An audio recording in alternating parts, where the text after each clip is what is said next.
Good morning, everyone. Please have a seat. So welcome to our chapel gathering for the National Day of Truth and Reconciliation. And as some of you are demonstrating with your orange tops, and as you can see from the colours around the school this week, tomorrow's Orange Shirt Day. And so that colour has had a presence in the school campus throughout the week as we build up to our Orange Shirt Day, and as you build up to Monday next week, which is the National Day for Truth and Reconciliation. Just to, I think, set the scene on what's going to happen today, you're going to hear from some presenters. We have Mr. Saylor and Dr. Smith, who's a Director of Academics, and we have Miss Lyric as well as one of our Grade 9 project-based learning teachers. And Mr. Saylor and Ms. Lyric are part of the Reconciliation in Action Committee, which is a group of staff members who have been looking at what, as a school and as a community, can we do in this new era of truth and reconciliation to help our community become better informed, to look at what the process is as what sort of actions and things can we implement into what we do here at the school in order that we are also working towards part of that national effort for reconciliation. Okay, reconciliation is a word that I think will be broken down a little bit today. Not sure how many of you are familiar with it, but this idea of reconciling can happen in relationships between two people, where if one person has wronged another person or done something that's upset them, to try and reconcile what has happened and make things better in some way. You can't always fix those things, but to make things better is a part of reconciliation. Okay, and I know that was a very, I guess, sort of low-level analogy relative to what the topic that's going to be spoken about today. So I'm going to pass over to our team. I'm really grateful for the time and the preparation time that they've put in for today, and also very thankful for everything they're doing to contribute to this area as part of our QMS community. So I'll pass over to Mr. Saylor. Please welcome him up.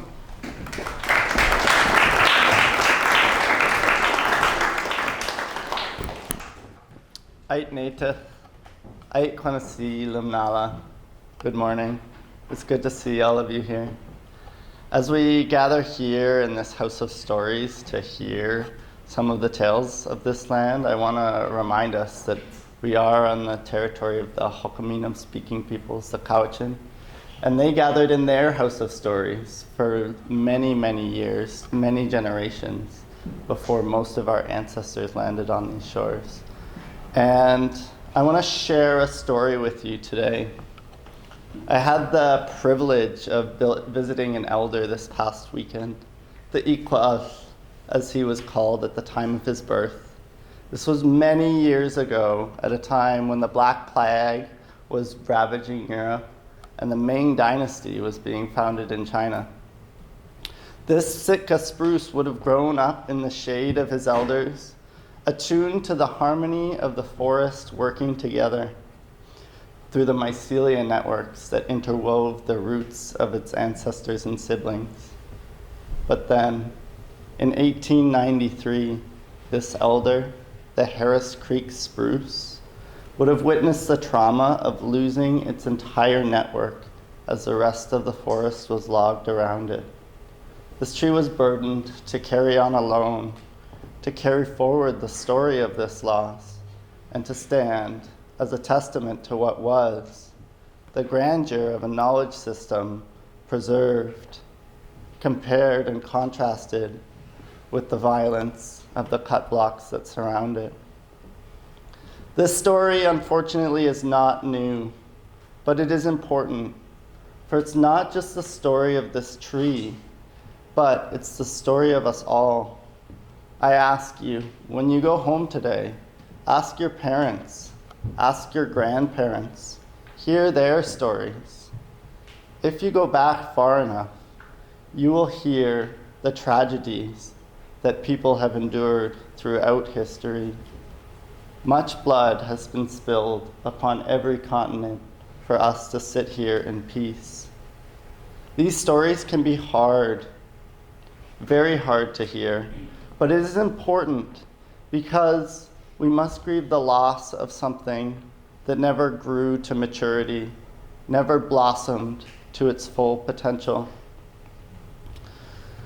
A life cut short by our nearsighted thinking, an ignorance born of missing the pattern. Collective violence begets collective suffering. We see it in the wars around the world today. But here in the unceded territory of the Cowichan-Misteema, we sit in peace today. But the elders know it was not so long ago that we had tragedy here too. The elders know, and the elders remember. Residential schools. We must preserve the memory of these, to listen to the echoes of what was as it ripples through time, ripples through us, to cause us pain too. We must sacrifice a small piece of our happiness and prosperity in this moment to remember what was. Because if we don't, we will miss the pattern that blood has written in all of our histories. And we'll have to sacrifice much more later. So I ask you, as you listen to our presenters, listen with open hearts and open minds to the information that you'll receive and reflect on its importance. Thank you. I'd like to invite Dr. Smith forward.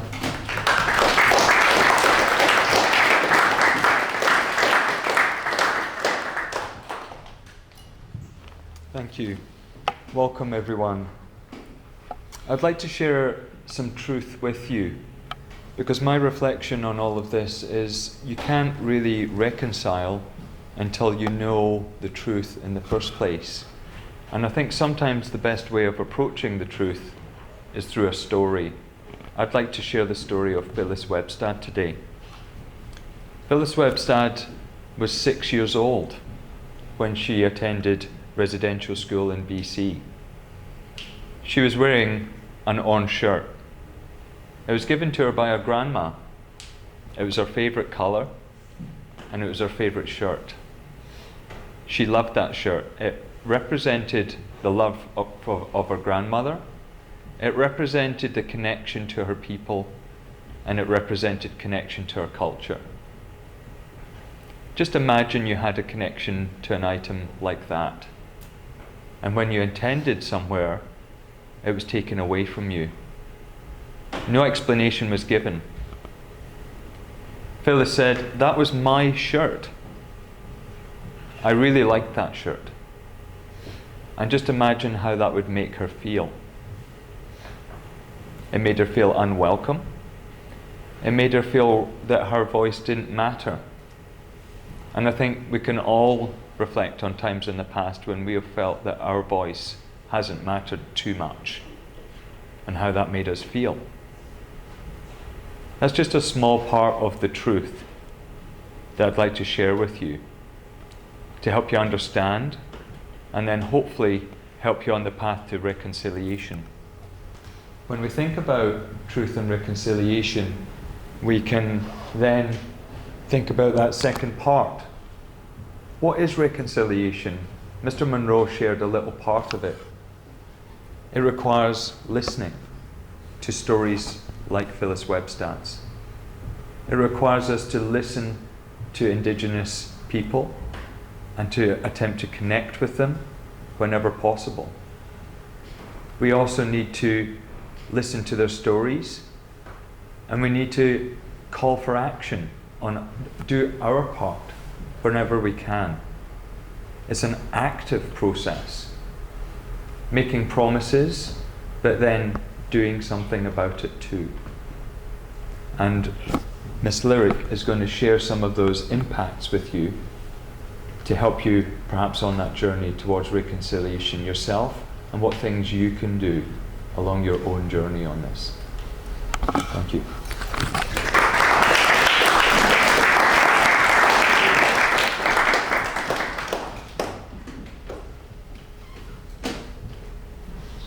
So when we think about impact of residential schools, we have to understand what happened. So what happened is children were told by the government and their families were told by the government that the way that they were learning and the way that they were living was not the Canadian value system. So they were taken from their parents and they were put into residential schools. And they were told that the way that they were living had no value and they had to learn a new way of living. So what does that impact?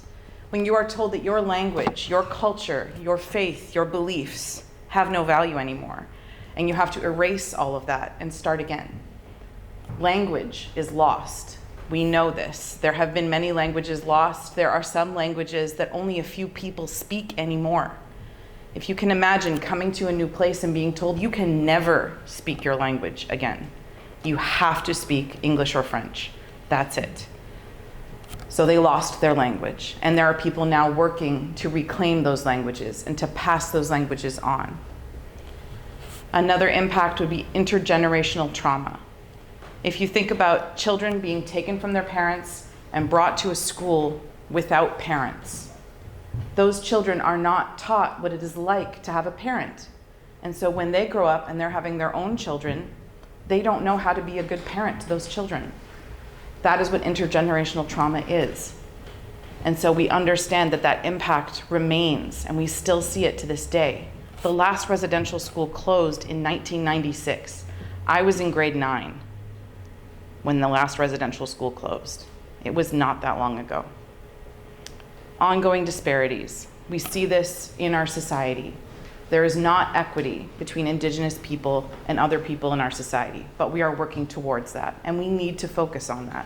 And that's why we talk about this, and that's why we celebrate Indigenous culture. We learn Cowichan stories. I know the grade 8s are learning that right now, and we focus on these topics. We have to look at the truth before we can reconcile the truth. When you get to grade 9, you will read a book called Braiding Sweetgrass. And in that book, we talk about all flourishing is mutual. So for one person to flourish and to be successful in life, everybody else needs to flourish as well. We take care of each other as a community. Okay? For a long time, that did not include Indigenous people. But now we are working to reconcile that. It can't be mutual until it's recognized. I'm now going to read a poem to you. This is by Sky Dancer, who is the first Indigenous Poet Laureate of Canada. And the poem is called Angels 215, 1820 to 1979. The past is always our present. The number is 215 because that is the number that was found at the first residential school when they were finding graves. A cradle board hangs from a tree. A beaded moss bag is folded in a small chest. A child's moccasin is tucked into a skunk pipe bag. Children's shoes in a ghost dance. A mother clutches these palms held against her face. A river runs between her fingers. A small boy covered in soot. On all fours, a naked toddler plays in the water while her Cookham skirt is wet to her calves. "How tall are you now?" she asked. "I'm bigger than the blueberry shrub. Oh, as tall as an aspen where my birth was buried. See my belly button?" Each have dragged a rabbit to the tent, a teepee, watched expert hands skin, butcher, make berry soup for dinner. Boy falls a robin with a slingshot. He is shown how to skewer the breast, roast the bird on hot coals. He will not kill without purpose again. The teepee, tent, the log shack are empty. Trees crane their heads through the teepee flaps, the tent door through the cracks of the mud shack. A mother's long wail from 1890 carried in the wind. A grandparent pokes embers. A sprinkle of tobacco, cedar, sweetgrass, fungus, sage swirls upward. Children's creaks trickle in their sleep, a blanket of deep earth. Covered fingers intertwined, arms around each other. We have been waiting. It is time to release this storm that consumes all this nation. Oasis, the spirit light, these angels dance in the flame. The bones will share their stories. Listen, act. These children are ours, could be yours. When you were coming in, there was a video playing. Does anybody know what video that was? Anybody? Okay, it's called The Secret Path. Okay, and it's a movie. You can watch the whole thing on YouTube. And all of the songs from that movie were written by Gord Downie, who was the lead singer of the Tragically Hip. And that tells the story of Cheney Wenjack. That was a boy in the 1960s who escaped his residential school and tried to find his way home. But all he had was a map that was written in English, and he couldn't read it, okay? So he followed the train tracks, and he did not make it home. When you leave today, there's gonna be a song playing by Willie Dunn from the 1970s, who's an Indigenous artist, and it also talks about Cheney Wenjack. But at the time, they had said his name was Charlie, because there was a miscommunication on what his name was. But as you're listening to that song on your way out at the end of this presentation, I just want you to think about, what does reconciliation mean to you after all the things that you've learned today? Okay, I'm gonna invite Mr. Saylor up for final comments.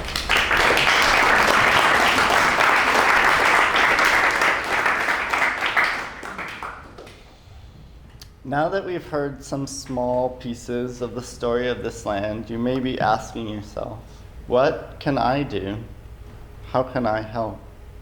I invite you to sit with these stories. We'll hear more of them tomorrow during our all-school assembly. Listen carefully to what the elders have to say. You can also come join us at the march on the 30th, the holiday. Or this weekend, if you're going to Victoria, there's a free IMAX screening of Keepers of the Land. Go, listen, hear the stories of the elders here. Sit with your parents and ask or how, and hear how your family was uprooted or came to be here. It may be hard, but there is another pattern if you're looking for it. After the heavy rains of yesterday, today you'll walk out into the sun. The elders see it and they share it. All flourishing is mutual. As I looked upon the elder spruce in the forest, I saw the beauty that harmony creates. And if you listen to the Cowichan elders or your own parents and grandparents, you'll hear the hope that cooperation brings. If you go out to Port Renfrew, I urge you to visit this spruce and see the other giants of the land and revel in the beauty of the forest when it's preserved. You will see the wonder of the world as it works together, creating a knowledge system that lifts each other up instead of cuts each other down. Haitsepka. I'd like to invite Mr. Robertson up to close.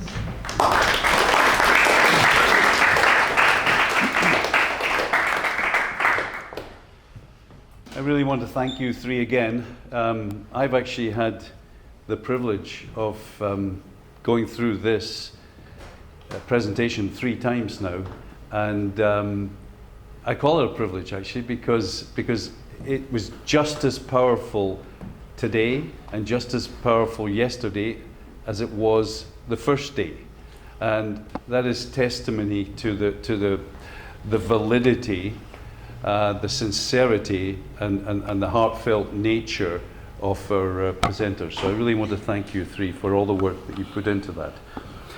It absolutely fits the bill of what we are trying to achieve in these gatherings and indeed in our school, because education for us is a much bigger thing than just a math problem or just a fact or whatever.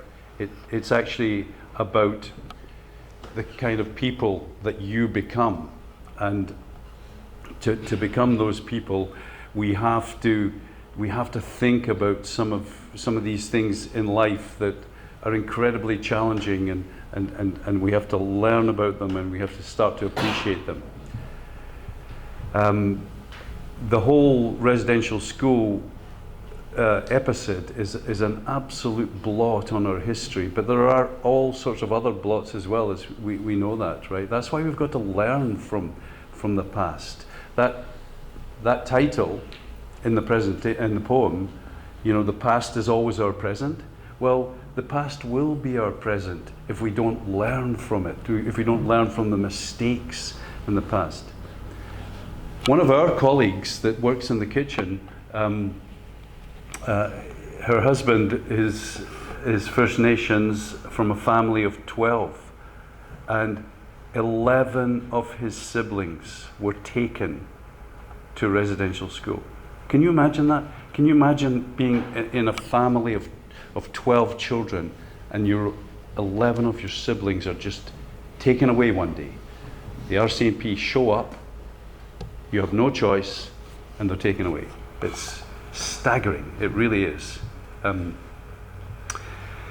So it's our collective responsibility to do what we can, to first of all to educate ourselves to the truth, and then to do what we can. One of Mr. Robertson's least favourite expressions is, "It is what it is," because that when you say that, it sort of indicates that you don't think you can make it better or change it. There's a little commercial going around about phones actually where they use that line, "It is what it is until it isn't." And I want you to think like that. It is what it is until it isn't, and we're going to make it different. So open your hearts and your mind as this week and all through the rest of the year.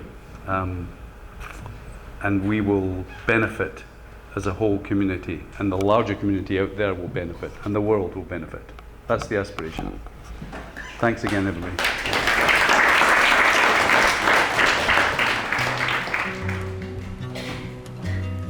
Walk on, little Charlie, walk on through the snow, moving down the railway line, trying to make it home. And he's made it 40 miles, 600 left to go. It's a long, old,